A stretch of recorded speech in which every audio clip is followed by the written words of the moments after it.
Kyle Richards and Dorit Kemsley do not seem to be in a good place anymore. Tamra Judge is talking all about her Tres Amigas fallout with Vicki and Shannon. Meghan Markle is being blasted in a new book after we find out the queen was not happy about her baby name.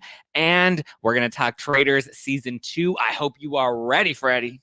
Oh, hi, it's me, Zack Peter, pop culture junkie, reality TV insider, published author, and host of the No Filter with Zack Peter podcast. Here I'll bring you all the latest news on the Real Housewives, deep dives into celebrity legal scandals, and unfiltered combos with your favorite stars. I've got you covered. And yes, I always keep receipts. So be sure to hit that like button and subscribe for all the latest tea. Now, let's dive in. What up? Happy Monday. Happy MLK Day. What's going on, everybody? Welcome on in. Welcome on in. Welcome on in. First, two little personal shout outs that I want to give. One, thank you for all the love and support. I was able to finally share the court TV appearance I made talking all about the Tom Girardi embezzlement scandal and Erica Jane. I don't know if anyone's watched it yet. It's available on my YouTube channel, youtube.com/justplainzack, or you could just look up Zack Peter on YouTube. Posted it on the Instagram account, posted it on YouTube, so you can watch on YouTube or IG, and you can catch the full segment there. It was really exciting. I'm very grateful to Court TV, very grateful to Opening Segments for having me on the podcast. Julie, thank you for having me on. I had a blast. I was so surprised. Like, so many people were sending me such sweet like DMs and messages, just like congratulating me on that. And I was like, oh, like I don't know. Sometimes I'm just so caught up. And like I told you guys, I had agreed to do it. It was last Monday, so a week ago is when we taped that. But I had agreed to do it while I was in Sequoia with my family, and it was kind of just like, yeah, sure, I'll do it. And then, you know, I had got back from Sequoia Sunday night, and then Monday morning I had to film that at 5:30 a.m. So it was, you know, it was kind of a blur, a blip. It just kind of happened, and then everyone was like, oh my God, this is so exciting, this is huge, this is major, congrats. This is like mainstream media, this is television that's like recognizing you as a podcaster, because like usually other podcasters are brought into like listen, and I've done like Access Hollywood, I've done, you know, other, you know, I get picked up in like Page Six a lot, or just the podcast or the live shows always get picked up in the press, but like this is like a real, I even kind of was like, really? Court TV is going to pick me? Like, am I like, what? Huh? Me? I'm like legally blonde. I'm no longer blonde, but I'm like, you know, just like learning this all on my own. But they're like, no, your interview was really great. And, you know, they shared many clips from the interview. I got to chat about that. There was an attorney on that also got to provide some of the more, you know, legal expert analysis into the Girardi case. So we'll see where that goes. Tom Girardi is expected to move forward with trial, or he's at least going to plea out, meaning he'll likely like take some sort of plea deal so that he doesn't have to serve time or doesn't receive the maximum amount of time. I believe, going off the top of my head, it's 20 to 25 years that he's looking at right now for the 5 charges of wire fraud that he's currently facing here in California. That doesn't include his case over in Illinois. Does not include his son-in-law, David Lira, who is also an attorney. That's not Erica's son. It is his Tom's daughter, Jacqueline, her husband. Because some people are like, what? The son-in-law? Doesn't that mean that's Erica's son? No, that would be his stepson, guys. So yes, David Lira. Keith Griffin, I don't believe has been formally charged with anything yet, but he was one of the attorneys that has been pulled into question. And then we also have Christopher Camone, who is the CFO. He was the one that was running the books, signing the checks, you know, overseeing all of this mess. Remember, he was caught trying to flee to the Bahamas. He was liquidating all his assets, selling all of his properties, had multiple properties here in the States, was coincidentally, what a coinky dink, started to sell them all here in the United States, bought a property over in the Bahamas, and was just about to flee the country, or just about to leave the country, not flee the country. He was like, oh no, what are you talking about? I wasn't trying to flee. I was like, okay, Elizabeth Holmes with your one-way ticket to Mexico. Thank you. Next. So we'll see what happens with them. Erica has not been pulled into question, but as it was revealed on Court TV, the attorney, oh my God, I'm so sorry. His name is slipping my mind at the moment, but well, if you watch the segment, you'll see him there. He actually DM'd me too. And he said that Erica could very likely be called in to be a witness unless there's some sort of spousal privilege. I don't know if that would apply, considering she's actively pursuing a divorce. Noah Pines. Was that him? Was that his name? Noah Pines? I believe so. Thank you, Joe Mendoza. Noah Pines was the attorney, and he said that it's very likely that they're going to call in Erica. So if they do go to trial and Erica has to stand, as a witness, that's going to be interesting. I wonder how much they're going to be able to question her, though. I mean, I would assume the only thing that they would be able to question her, I mean, they can ask her where the money went, but she can say, I don't know. Tom oversaw all the books. I listened to him. I trusted him as my husband. I'm assuming that's going to be what she's going to say. But when it comes to the LLC, that's probably where the most questions will come in, because as we know, she was living her lifestyle off of an Amex. And this is where that $20 million number is coming from, is that's the figure. I believe Ronald Richards helped put together that number, but really wasn't able to link it to anything, which is why he was let go, or, voluntarily gave up his diamond, when he was hired by the trustee as special counsel to investigate Erica. He, from what I recall, wasn't really able to pull up much other than, yes, there was $20 million that was linked. And that's why we see Denise Richards in the recent account saying, oh, there was $20 million put into your bank account. That's a stupid line, because multiple people have tried to say that he gave her $20 million or put that into her bank account, which is not true. That's not how it happened. Anybody that knows the case knows that she was living her lifestyle off of an Amex. She was running all the expenses there, but the Amex bill went to Girardi Keese. So Tom Girardi, Christopher Camone, whoever was paying those bills, they're the ones that saw what the charges were, and they were the ones that were paying it. We just now know that it looks like those Amex bills were being paid with money that wasn't necessarily entitled to Girardi Keese or entitled to Tom Girardi exactly. There, I'm assuming, has been a deep forensic accounting into the books, and nobody's been able to really make sense of it, because everything is commingled. Everything's kind of just shuffled around, and we're pulling money from here and money from there to pay for this and to pay for that. And it's just one big hot mess is really what it is. And it does look like there may have been some skimping here or there, but all of that still has to be tracked and linked, and it's interesting. So we'll see how this all plays out. But I would assume if they do bring Erica into court, that's what they would question her about, is the LLC. And again, the way Tom was writing this off in the tax returns is he was saying that the reason Girardi Keese was paying for these Amex bills, he wasn't actually writing it as, oh, this was Girardi Keese's payment towards Erica Jane's Amex bill for EJ Global. He was writing it as, oh, no, this $100 was a loan that was given from Girardi Keese to EJ Global. So the money wasn't Tom's and the money wasn't Erica's, but it was Girardi Keese's and it was EJ Global's. So that's how he was writing it off on the tax returns, which, as I said on Court TV, yes, she did send the tax returns. Yes, she did admit to that on my show, but she was like, listen, nobody can make sense of the tax returns. The government can't make sense of these tax returns because none of it makes any sense. She's like, I trusted my husband and I signed what he told me to sign. So we'll see where it goes. We'll see, even if they do bring her in, technically, since they are still married, as Joe Mendoza mentioned in the live chat, she could raise spousal support.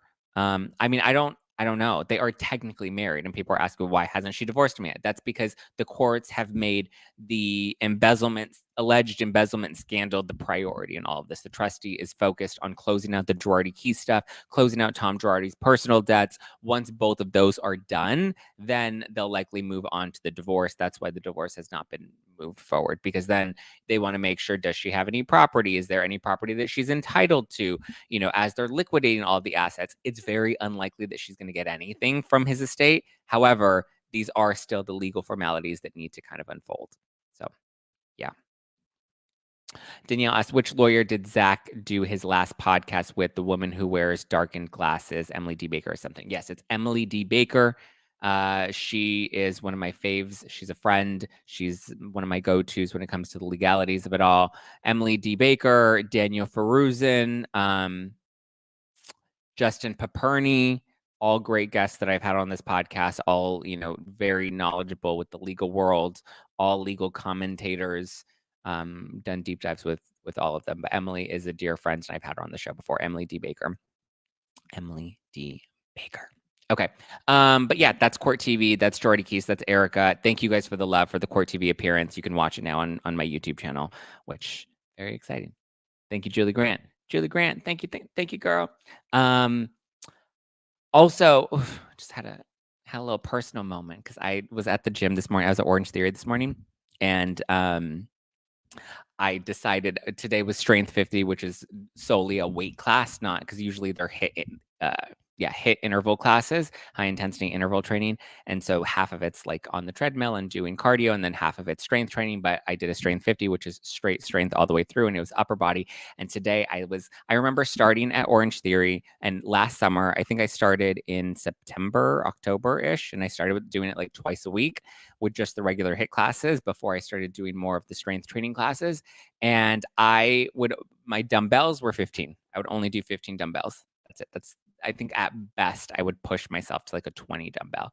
Now, today, I was lifting 40-pound dumbbells, each arm, 40 pounds. I was doing chest presses, boom, boom, boom. And the lift, I was doing all of it, 40 pounds. Look at it. Consistency, dedication. I'm saying this because anybody that's starting off the new year that has any New Year goals, they don't have to be fitness related. They don't have to be health related. I mean, if they are, I think that's great. But, anybody that is looking to make a change, it's about consistency. You can start small. Like I said, I started Orange Theory back in September, and I was doing it twice a week, only 2 times before I upgraded to my unlimited membership, putting on muscle, toning up my body, all of that. Like, I feel good. I'm every day in every way getting better and better, and reminding myself, as I have it written right here, today I am worthy and I am deserving, which you are too. Show up for yourself. Keep showing up for yourself. Even if you have a rough day, you can still show up. Even if you don't have, you're not feeling it, you can still, I always tell myself, at least go for try to commit to 20 minutes, just push yourself 20 minutes. And usually you can make it past 20. You can make it to 30. You can make it to 40. You can make it to 45. You can make it to an hour. You can get it. Consistency and giving shade for 2024. I know that's right. Big bag booty. All right. Well, spousal immunity. Yep, that's for Erica. So yes, keep it going. Get it. All right. What should we talk about now? Let's talk Tamra Judge and OC. Then we'll get to Kyle and Dorit. We'll talk about the Royals, Meghan Markle, Chelsea Handler hosting the Critics' Choice Awards. And then we can talk a little bit about the Traitors season 2, because that is good. Okay, so Tamra Judge is confirming that Vicki was upset, which was my theory. This is what I said last week, that I speculated that Vicki was probably upset with Tamra about doing her 2 Teas in a Pod live show that she's doing up in San Francisco with Teddy. That's happening on January 25th, which is, that's next weekend, huh? So Teddy and Tamra are doing a live taping. Emily from OC is going to be in it. Their husbands are going to be in it. Eddie and oh my God, why is Edwin? Eddie and Edwin are going to be in the live show. Emily's going to be in the live show. So it'll be fun. Looks like it's going to be a good time. But Tamra is confirming, because now she's doing press for the Traitors. She's confirming that Vicki is definitely upset about it. And she was upset that because apparently Tamra started to pull out of Tres Amigas, which is the live show that the 3 of them would do together. It's not a podcast. 2 Teas in a Pod is a podcast, and they're taping the podcast live in front of an audience. But with the Tres Amigas, that was just a live show that the 3 of them would do together, like a variety show. But Tamra says that the reason she didn't want to keep doing them is because they were after Shannon's DUI, and she thought that Shannon should be focused on making herself better, right? Healing from the DUI, getting herself into a healthy headspace, not being in this party travel environment where they're going to different cities and they're, everyone's drinking and getting drunk. And the whole premise of Tres Amigas is doing, tequila shots and whooping it up. So Tamara's like, I just didn't feel comfortable doing that with Shannon. And I felt like Shannon should have been focusing on herself. Now, whether or not that's true, I don't know. That's just what Tamra is saying. And that is the reason she's giving for pulling out of the Tres Amigas show, which upset Vicki, because Vicki's like, oh, you're going to pull out of Tres Amigas, but you're going to do 2 Teas in a Pod. And Tamra's like, well, listen, I was planning on doing 2 Teas in a Pod months ago. I told you guys about this months ago. It's not like we're doing a tour with 2 Teas in a Pod. We were offered to do a live show. We're doing a live show. She says that she wishes them well, though. She's like, even if they bring in Kelly, good. I hope they sell a lot of tickets because Kelly Dodd has been hanging out with Vicki, and she's been talking a lot about Shannon and trashing Tamra on her podcast. What is it? Daily Grab and Dash? I don't know. Something Grab, Daily Grab, something with Kelly and her husband, Rick Leventhal. So she's like, listen, if Kelly wants to go and they're going to be the new Tres Amigas, then good for them. I hope they sell lots of tickets. And it made me think, because I was talking to my friend Steven the other day. You guys know him as Faces by Bravo. And we were just chit-chatting, catching up, talking boys, drama, Daily Smash, yes. Talking boys, talking drama, talking all the things. Steven is one of my real friends. We're not like YouTube friends. We're real friends. And he was like, do you think that this is a ploy to get Vicki back on the show? And I was like, is it a ploy to get Vicki back on the show? Like, I guess that would technically make sense, right? If Tamra, Vicki, and Shannon get into a fight and there's all this drama related to Alexis, you know, this may be a good way to loop Vicki back in. However, I don't think Bravo is interested in bringing Vicki back full time. I just don't think they're interested in moving the show back. I think they want to continue to move the show forward. So yeah, we'll see. We shall see. We shall see. We shall see. But I just don't envision Vicki coming back to the show. And I don't think that they're giving her a full-time contract. Alexis, as far as we know, is she was offered a contract, a more formal offer. We'll see if she takes it. My understanding is that she was not taking it and was not interested. There was a rumor going around that it was likely going to affect her child support. So we'll see. Moving on from OC, let's talk about Beverly Hills. That's where I want to be. So Kyle Richards is saying that Dorit Kemsley is exaggerating the depth of their friendship. So Dorit was recently on Watch What Happens Live. She made a comment. She says that now she feels that Kyle has gotten a lot closer to Morgan Wade, and that the closer she gets to Morgan, the more and more she and Kyle start to drift. So Dorit feels a bit of a feels a bit of distance.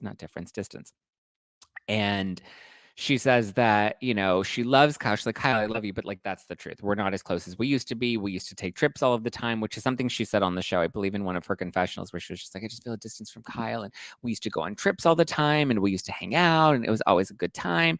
And then now Kyle's like, Kyle went on her Amazon Live, Kyle is her best. When she's on her Amazon Lives, I'm like, yes, Kyle spills the tea. Kyle's honest. Kyle's like, you know, there's always something interesting that comes out of her Amazon Lives. So I'm kind of like, you know what? I'm gonna start tuning into these. I want to start doing Amazon Lives. I think that would be kind of fun. You do a whole little QVC, but this is what I'm wearing this week, guys. This is my favorite beauty products, guys. I do have an Amazon storefront, so if there's an option to do a live, I might actually do it. That might be kind of fun. But so Kyle on her live was like, I wasn't even that close to Dorit to begin with. I don't even know her. She was like, she didn't really say that. That was an exaggeration and a nod to Mariah Carey. But she was basically saying that, like, yes, we were friends, but she's like, you know, she talked on the show. She said that we used to go on all of these trips together. She's like, but the trips that we would go on together all the time were the trips that we did for the show. She's like, we only went on one couple's trip together where it was me and Mo and Dorit and PK. She's like, outside of that, it's not like we were traveling all the time. Where Dorit was like, we would go on trips 2 to 3 times a year. I was like, we still go on trips. We are just doing them for the show. And it's like, oof. And then Kyle's like, listen, Dorit's kids are young. My kids are grown. So it's kind of hard to like have, you know, whereas Teddy's kids are young too, right? And I think that's why she hangs out with Teddy a lot is because, or actually, no, that's a good point. I got that confused. Dorit and Teddy don't hang out that much, even though both of them have younger kids. Teddy also has younger kids, whereas Kyle's kids are all grown. So that doesn't. Sorry, this is just I'm coming out as I'm thinking about it. But she said that was one of the reasons that her and Dorit aren't that close is because Dorit has younger kids and she just doesn't. She can't hang out with the Dorit and the kids, like, you know, whatever. But Kyle said the other reason is that, or she gave 3 reasons. The second reason is that Dorit doesn't like to work out and Kyle likes to work out with her friends. Dorit's just not very active, so it's hard to hang out with her. I'm assuming she's referencing like workout classes and hikes. Kyle loves to go on hikes, and I guess Dorit's not about that. Dorit's not about that life. She doesn't care about hikes. But she said the third thing is that Dorit still likes to drink, and Kyle's like, I don't really drink. Like, we try to like set up lunch to catch up, but Dorit drinks. I don't. I work out. Dorit doesn't. Dorit's kids are young, so it's not like we can get together and have play dates with our kids. So she's like, listen, we're just, it is what it is. I'm in love with Morgan Wade, and she eats me out better than Dorit ever could.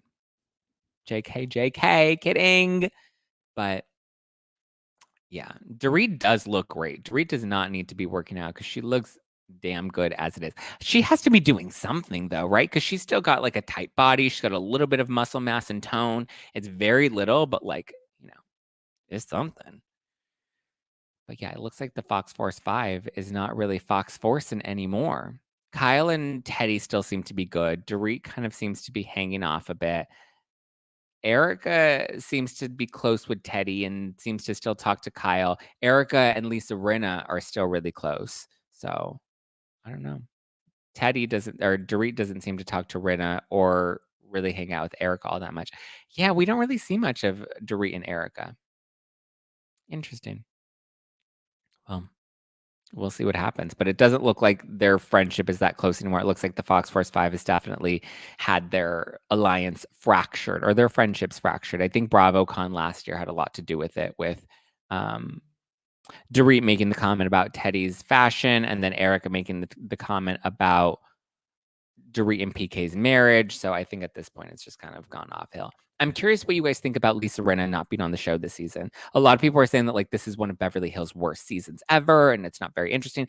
I happen to disagree. I think it's interesting. It's different. It's not the same as Lisa Rinna. I miss Lisa Rinna. I think Lisa was an asset. I'm kind of glad that we're taking a break from Lisa because it does kind of freshen the show up a bit. I don't hate Anne Marie the way everybody is like really hating Anne Marie. I don't think we've gotten enough of her to hate her yet. Y'all racists. JK. Just, going by Twitter's rulebook. But I don't hate Anne Marie. I actually I'm like, well, let's see what she brings to the table. Everyone's mad. I think everyone's upset with her because she's coming for Sutton and everybody loves Sutton. But I'm just like, I don't know. I'm not that mad at it. I think she's fine. Is she like a breakout? No. But have we seen much of her? No. Like we haven't really gotten to know her yet. She's the new addition to the show. Anne Marie just doesn't fit. Sutton didn't fit when she first came in. Garcelle is still kind of awkward around most of these women. I don't believe that Garcelle, Crystal, and Sutton are really as close. I think I believe their friendship is more of an alliance. I think if and when the show ends, I don't know how often I would see them hanging out together unless it was an attempt to get back on the show, the same way Camille and Denise would hang out with them. Yeah, I don't know. I don't hate Anne Marie. I don't not hate Anne Marie. Like, I don't really feel a type of way. She's only been on the show a couple of episodes. We haven't seen much of her personal storyline, but we'll see where she takes us. I mean, she's not like the biggest, but like, listen, I also would have loved to have seen Diana Jenkins come back. I know people hated her and she was so polarizing, but like, I don't know. When there's a housewife that like actually Anne Marie's not as interesting as Deanna Jenkins was. Like Diana has like a rich storyline in the background. Diana had money. Diana didn't give a fuck. Like Diana was hardcore. And I would have loved to have gotten a second season because usually by the third season is really where you kind of feel good about someone. Or not good about someone, but that's usually where you get a well-rounded opinion about someone is about a housewife is her third season. So I don't like when we don't give a housewife a second season unless they are really bad or really don't fit in. But yeah, Diana Jenkins had a hot husband. He was yummy. I would have loved to have had her back just to see Asher run around without a shirt again and sing to me and serenade me. Okay, let's talk about the Royals. The Royals. There's a new report that came out in Page 6 this week. I guess it's from a new book called Charles III, New King, New Court in the Inside Story. And so in it, it claims that Queen Elizabeth was furious over her granddaughter's name being Lilibet. Or not about the name, but about something that Meghan Markle said in reference to the name. So we now know that Lilibet was a name that originated from Queen Elizabeth. That was, I believe, her nickname growing up. So she was named after her grandmother, the Queen, Her Majesty. And Meghan Markle claims that they got permission from the Queen. I believe she said this publicly, that the Queen gave them permission. And I guess according to this new book, Charles III, that does not appear to be the case. Apparently, it was only after the baby was born that Harry informed the Queen that the baby's name was going to be Lilibet. And the Queen, I guess, abided by it. She obliged. She didn't. I don't really understand the whole point of this like tea that came out, but and Meghan was trolling the Queen. That's hilarious because the Queen didn't like her. So Meghan's like, you know what? We're going to name the baby after you, Grammy, Her Majesty. So my thing is like, do you really need someone's permission? Like, I think it's an honor when you name a baby after a loved one or someone important in your life or someone significant in your life, and naming your baby after a grandparent or a great grandparent. Like, it's kind of standard. It's not really all that out of the ordinary. So, I think the Queen was more upset that Meghan publicly claimed that the Queen like approved this and the Queen gave her like endorsement of this name. The Queen was like, "Yes, I love it. I approve, darling." And then that's not the Queen, that's Lisa Vanderpump. But so I think she's upset that Meghan Markle lied. And I'm like, why are we upset that Meghan Markle lies? Like, that's what Meghan Markle does. I mean, it's par for the course for Meghan. She makes things up. She changes the narrative to whatever fits hers. So I think the whole story, if this is the juiciest thing that comes out of that book, then the book doesn't sound like it's going to be all that great. And I've come for Meghan and Harry. We've watched their docu special. We read the book. What was it? Oh shit! What was the book? The Tom Bowers book, Revenge. Is that what it was called? Revenge. That was a good book. We got into a lot. We've done deep dives into Meghan and Harry. So if I'm saying that this sounds like a bunch of fluff, and if this is the most that we get, is that the Queen threw a tantrum and she was the most upset that she's ever been because Meghan told a little white lie. Like, of the lies Meghan has told, this is a very insignificant one in my opinion. I think it's fanning the flames with not a whole lot of tea in it. So sorry, I'm going to be skipping Charles III. Also, I'm just not that interested in Prince Charles or King Charles. King Charles. Chelsea Handler hosted the Critics' Choice Awards. Here, she threw in her opening monologue, she threw a little shade at her ex, Joe Coy. He was a regular on her Chelsea Lately roundtable when she had her late night talk show, which I still miss to this day. And so in her opening monologue, she made a joke that the audience laughed at. And so she followed it up by saying, "Thank you for laughing at that. My writers wrote it." And this was a dig at last week's Golden Globes gig that Joe Coy hosted because he made a joke about Oppenheimer and Barbie. I finally watched his opening monologue. I saw bits of Chelsea's. I haven't seen her full opening. I enjoy her comedy. Her politics are a little intense sometimes, and she's just a little too over the top with that type of stuff, which has turned me off to her like in general. But like, loved Chelsea lately, loved her docuseries Chelsea Does. I enjoyed watching her talk show Chelsea when it was on Netflix. So I do enjoy Chelsea Handler. But so I finally watched Joe Coy's opening monologue for the Golden Globes. I thought that it was better than people made it out to be. Everyone's like, "Oh my God, he bombed. Nobody laughed. It was so bad. It was sexist. It was all of these things," right? He opens it and it was a lot about him. Which at first I was like, okay, it's a lot about him. And again, from what I remember when I would do stand-up, when I would take like joke writing classes and I would study the art of stand-up, because it is a craft and it is a skill that you can develop in terms of like building and delivering jokes and comedic timing and the setup of a joke. And one thing that I always remember when studying that is that you always want to not open your bit too personal, especially when it's a new audience. I think Joe Coy is so used to filling out arenas and having them laugh at whatever he says that he hasn't bombed in a while. And I think it's because when you reach a certain level of fame as a comedian, regardless of what you do or where you go, like the audience is still always going to laugh at you because they like you and they're going to, support you regardless. And so I think that's kind of what was going on here.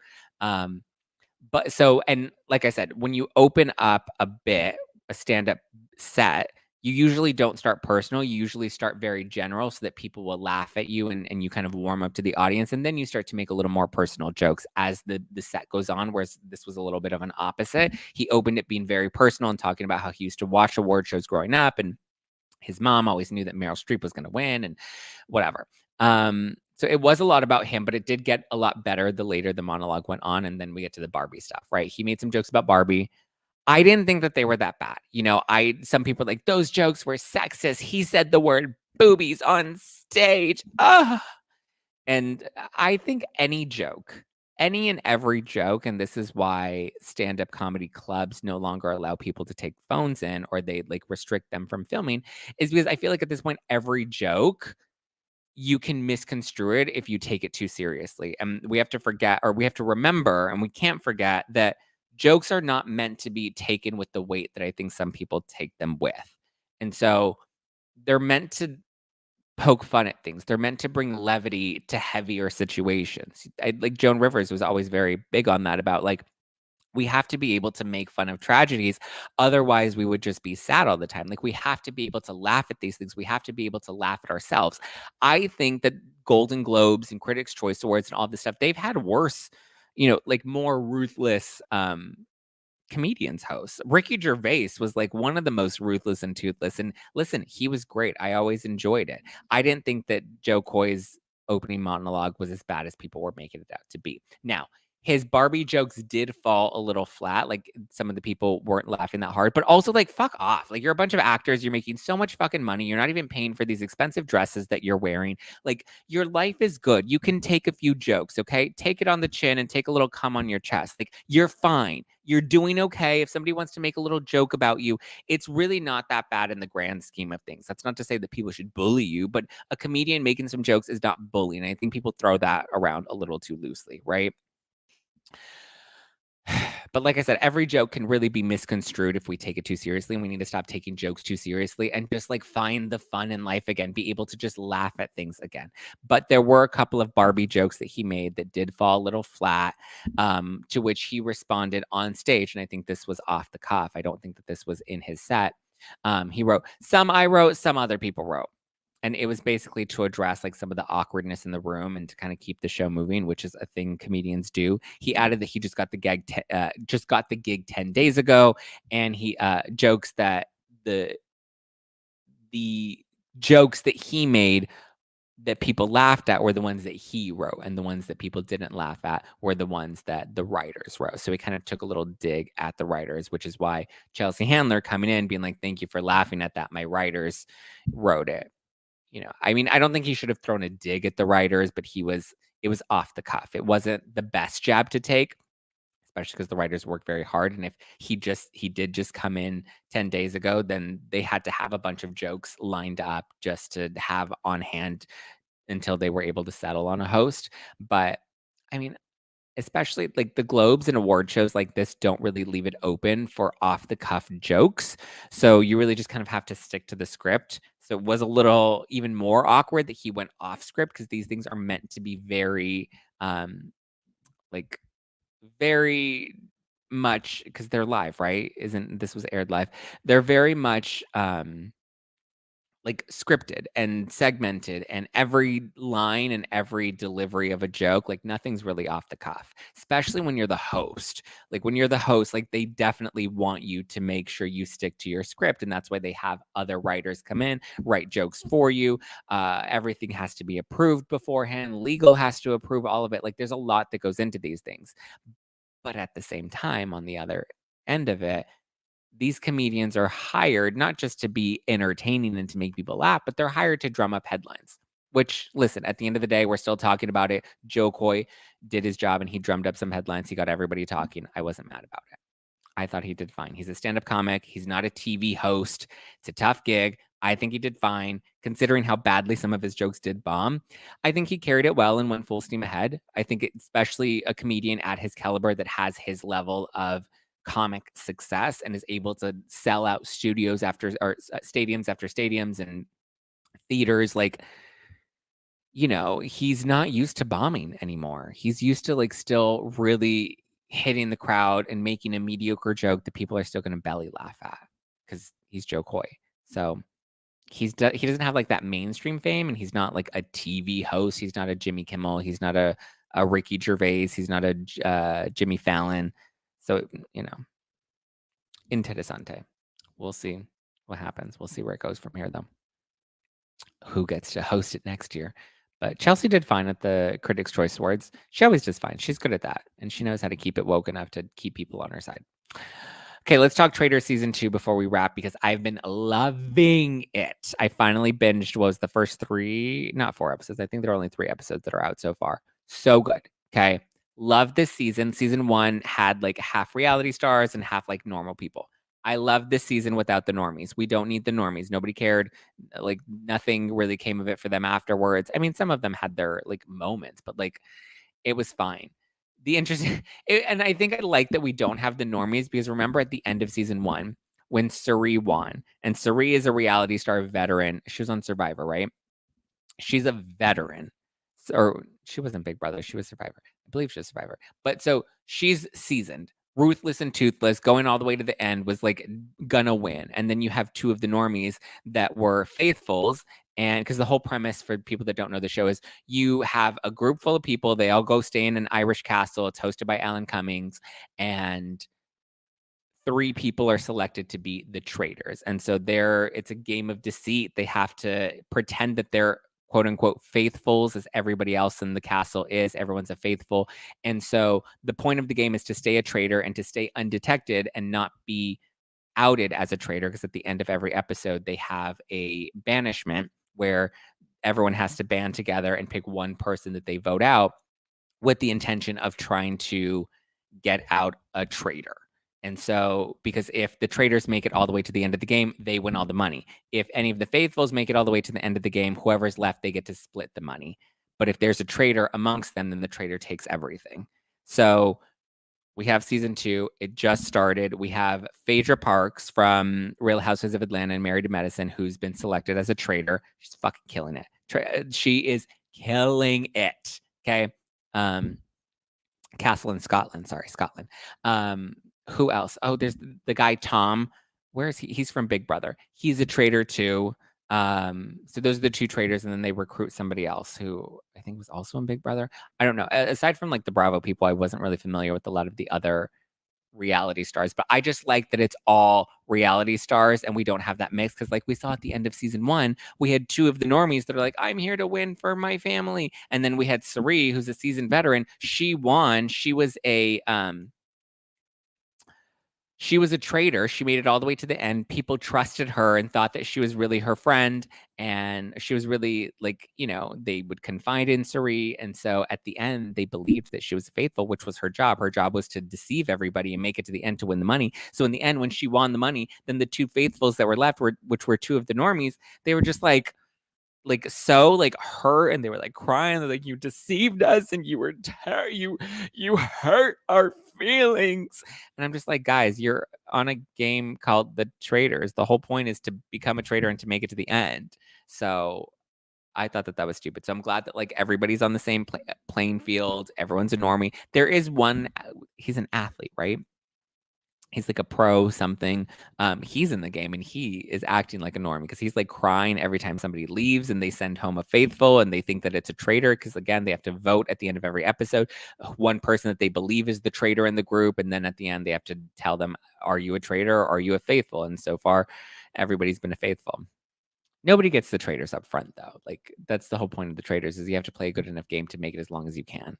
But Tom is looking like he's struggling. Oh, Dan. Sorry, Dan. His name is not Tom. His name is Dan. Sorry. Dan. But Larsa and MJ, they're faithfuls. They're killing it. Like, I did not expect either of them to steal the show, but I guess that's what makes them good housewives. I was worried that Larsa and MJ were going to kind of fall into the background and maybe not be as impressionable as they have been, but they're really leaving their mark. Like Larsa is good and MJ is good too. Like they're good at like catching clues. They were the ones that were the only 2 convinced that Dan is one of the traitors, and they called it out and nobody else believed them. And so they ended up sending home another faithful. So 2 faithfuls have been sent home so far. 2 other faithfuls have already been killed so far, because that's also the game of the traitors, is at the end of every episode, the traitors pick one faithful to kill, and then all the faithful get to pick one person to banish from the castle. So I don't know if you want any I won't give you any spoilers. We'll get into spoilers with the next episode, but I want you guys to go and watch the first 3 right now. But I mean, I guess the only spoiler that you got is that Dan and Phaedra are the traitors, but you see that up front. And then they bring in one more, they recruit one other as a faithful. But whew, I agree, Danielle. I think that MJ and Larsa might be hurting their game by talking too much, but like that's what makes it interesting. That's what made Kate Chastain and Brandi Glanville breakouts in season 1. And congrats to them, right? Season 1 was just won an Emmy, which is great, which I think the Emmys are happening here in downtown. I saw them setting up over by LA Live and the Crypto Center. So I want to say the Emmys are happening here. Yesterday they were setting everything up. But yeah, Kate and Brandi stole the show in season 1. Good for them. They earned that Emmy for the show, which Brandi is flexing on. She's like, see, you're welcome. You just got an Emmy because of me. And she really was a breakout. Like everyone talked about Brandi and everyone talked about Kate Chastain, which by the way, teaser, Kate Chastain comes back in this next episode. She returns to the castle. I don't know if she's returning to play the game or if she's just returning for, to stir up some drama, but I'm excited. Kate Chastain killed it last season. My favorite is still Phaedra, by far my fave. This format is where she shines, where it's not about like her storyline or her personal life, but like it's an ensemble cast, ultimate girls trip, competition shows. Like this is really where we get a good Phaedra, and she really shines and is able to kind of show us why we love Phaedra. She has good reads. She's fun. Phaedra is like ready to like really kill somebody. She's like, I'm a traitor, and somebody has to get murdered. She's like, I love these people, but somebody's got to get murdered. And I'm like, yes, lean into that. Lean into that villain arc, girl. Loving it. Season's good. Looking forward to Kate. But you can catch Traitors on Peacock. Johnny Bananas, I believe, is recapping it for The Ringer. I went to them. I was like, can I recap the Traitors? Because it's so good. I got to recap it season 1, but we only did like 1 episode kind of briefly touching on it. And then they gave it to Johnny Bananas this season because he was on it. And spoiler alert, he's the first one to get killed off of the show. I know I said I wasn't going to do spoiler alerts, but sorry. He's not on the show because he got killed off first. I think I want to get Johnny Bananas on the podcast. I love me some Johnny Bananas. He's a hunk of burning love. I'm like, ooh, Johnny Bananas. We can't get rid of him too soon. Which, by the way, House of Villains, I finally finished it. Anybody watch it? The winner, which, spoiler alert, you can pause it, fast forward it, whatever. But here's a beep, beep, beep, spoiler alert for the winner of the House of Villains. Pause it now or fast forward now. Johnny Bananas does not win House of Villains. It's actually Tanisha. Tanisha wins, which I thought was great. I mean, it kind of goes against the premise of House of Villains. You're supposed to be evil and ruthless and toothless in order to make it to the end, which Johnny Bananas was. But that's how he ended up in the second spot, because everyone voted for Tanisha because she played a good game. She played a hard game, and she was there for her son. She had her family tied. Like, she really, won everybody over with her like heart, like pulling on the heartstrings. But Johnny Bananas was probably the best villain to have won that game. The challenges were a little lackluster. I'll say that. I expect like the challenges were like, oh, eat that. Like it just, I don't know. It didn't seem like there was a very high budget for House of Villains, which it was still not bad. It was good. I enjoyed it. I mean, I wasn't eagerly looking forward to it week after week. And there were a couple of moments where it ran a little stale and a little slow, but I enjoyed House of Villains and I watched it all the way to the end. I thought it was a good cast. I want to see them come back for a season 2, maybe up the ante a bit though. It did grow a little stale. Yeah, a lot of people are like, it was stale. It was boring. It was fine. I saw your segment on Court TV. You did great. Thank you, Just Me Kerr. The season was good. I want MJ, Larsa, and CJ to team up and form an alliance. I know MJ, Larsa, and CJ would be great. Especially now that Johnny Bananas is gone. I'm so sad. I love me some Johnny Bananas. Oh, I want to play with his bananas. Johnny wins enough challenges, but it's such good TV. I know. Johnny, oh, did you guys know that a banana is a berry? So when we were driving up to Sequoia and we were doing our road trip, we were playing a trivia game, and it said, which of these is not a berry? And it was like strawberry, blueberry, raspberry, bananas. And we were all like, duh, a banana is not a berry. Stupid question. And it turns out a strawberry is not a berry, but a banana is a berry. Fun fact. Who would have known? Yeah. So there we go. Rachel uploaded her first podcast on Sunday this week, and there isn't one yet. Is she giving up already? Oh no, she's already done. She's already done with her podcast. Girlfriend, what is going on? Katie and Dana from Vanderpump. Dana, she was on season 8. Remember, she was one of the newbies. She was the blonde one, and then Katie Maloney. They have a new podcast called was it Disrespectfully? They're hosting it, and they talked about it, and like, we're not listening to our podcast. She's not taking accountability. And I was like, yeah, trust me, it's not that good of a podcast. What do you think of Monica bringing the numbers for a Salt Lake City reunion? Should she come back? I mean, it is an ensemble show, so you can't say Monica's the only reason that they brought in the numbers. But listen, Monica's doing a great job. I think they're all clocking in this season. Should she come back? I mean, if they can find a way to bring her back, I would like to see her back. I think that listen, I said earlier in this podcast episode, I don't like when we only give a housewife one season. I want to see at least 3 seasons to really make a fully informed decision on whether or not I like them. You know? So, yeah. All right, guys. I appreciate you. I love you. Have a wonderful rest of your Monday. Happy MLK Day. If you guys are off today, enjoy your day off. And get ready, Freddie, because there's a lot more tea to be spilled all week long. Monday, Tuesday, Wednesday, Thursday, all new episodes of No Filter with Zack Peter. Bonus episodes drop on Friday if you're a member of No Filter Plus on Apple Podcasts. If you are listening to this on Apple Podcasts, then definitely, if you're listening to this on Apple Podcasts, definitely leave me a nice Apple Podcast review. 5 stars, 1, 2, 3, 4, 5. Yeah. I love all the love, and I appreciate it. I've been reading some of your reviews. I've been appreciating them. So thank you. Please let me know what you're enjoying about the podcast so I can keep doing it. Some of you love the singing. Some of you don't. We'll see. I'm still going to do me, but yeah.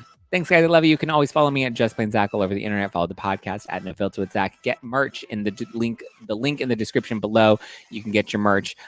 We did have to outsource the merch for this batch, so it is being printed on demand. So just please be a little patient. It as soon as you order it, goes into production, and then we'll get shipped out to you. The batches that we do have will be saved for live shows that we'll be doing. I'm doing another live show February 14th, Valentine's Day at the Bourbon Room in Hollywood. Tickets will go on sale this week, so stay tuned for that. Zack Pack members will get first dibs. All right, guys, I love you. I appreciate you. Have a wonderful rest of your day, and I'll talk to you tomorrow. Bye. Ciao for now.